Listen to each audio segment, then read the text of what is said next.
अफवाज पाकिस्तान ने भारत का तकब्बुर खाक में मिलाया। बलूचिस्तान पाकिस्तान का हरावल दस्ता है। वज़ीर आला बलूचिस्तान सरफराज बुगटी का तकरीब से खिताब, कहा कि दहशतगर्दों का बलूचिस्तान और बलूच कौम से कोई ताल्लुक नहीं। मासूम शहरियों पर हमले बलूच रिवायात नहीं।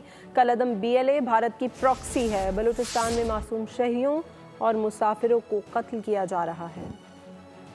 मोदी सरकार का शायद ये ख्याल था कि पाकिस्तान एक तर्न वाला है, जो उसका तकब्बुर था, वो तकब्बुर जिस बहादुरी के साथ अफवाज पाकिस्तान ने उस तकब्बुर को खाक में मिलाया है, वो यकीनन काबिल तहसीन है। जिस फेमनेस के साथ, जिस जुर्रत के साथ पाकिस्तान के सिपह सालार ने हिंदुस्तान का मुकाबला किया है, बलूचिस्तान के लोग आपके मशकूर हैं। हिंदुस्तान की इमा पर आप लोगों पर ये जंग मुसल्लत की हुई है। ये साबित हो गया है कि आप हिंदुस्तान की प्रॉक्सी हैं। मासूम मजदूरों का कत्ल गारत किया गया, मासूम बलोचों को मुखबरी के नाम पे जिस तरीके से कत्ल किया जा रहा है, ये बलोच रवायात में कहीं पर भी नहीं है। सब्सक्राइब करें और बेल दबाएं ताकि कोई खबर रह न जाए।